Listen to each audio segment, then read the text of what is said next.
A lot of the time, God reveals things to us that nobody else can see until the time is right. Vision was defined for me as who you are or how you act based on what you see, how you carry yourself, your behavior, the way you comport yourself based on what you see. When God reveals vision to us, nobody else sees it. That vision is just for us. It doesn't become actualized, not a physical, tangible thing that people can see and touch until the timing is right. It never comes to pass if we don't act on what God has shown us. We get into this habit of saying, I'm going to have this in the future. I'm going to be like this in the future, in the future, in the future. We just hope that it will happen. The thing is that we have to put in the work. We can't be lazy.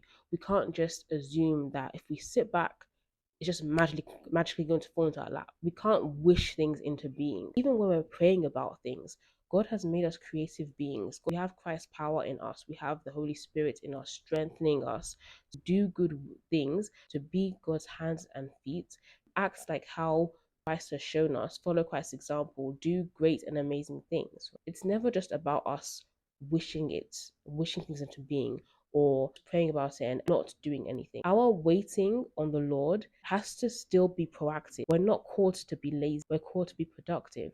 Noah had crazy faith. God told him there's going to be a flood. Everybody's going to be wiped out. You and your family are going to be saved, along with two of every animal. You're going to build a boat, build a big boat. You're going to be in the boat with your family and the animals, and you're going to be safe. And Noah's like, okay, I'm gonna build me a boat. Noah is building a boat, a giant boat in like a desert. There's no rain, there's no water, but Noah is building a boat. Not just any boat, he's building a big ship, a giant ship. People would have looked at Noah like he's crazy. Like, what are you doing? Noah would be like, God told me there's going to be a flood. I'm building a boat to save me and my family from the flood. He would just be like, this guy has lost it. Like, he is cuckoo. And then lo and behold, there was a flood. And even when it began to rain, people would have thought this is just ordinary rain. They wouldn't have known what was going on until it continued raining and continued raining and continued raining. And Noah's safe in the boat with his family because he acted on what the Lord had revealed to him.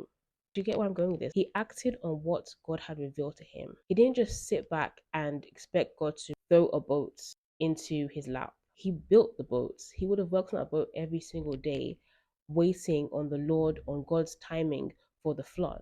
I say this to say that when God reveals things to you, when you have visions, you have to act on them. And it's not something that's just like this. It's every moment, every day, because the future is so relative in a sense that the future is the next second, next minute, the next hour, tomorrow, next week, next month. All of that is the future. You can't just be waiting for the future to change. It's in the present that you behave and act based on what you've seen to achieve your vision. You get what I mean? If this encouraged you, if you like this video, please give me a like, give me a follow,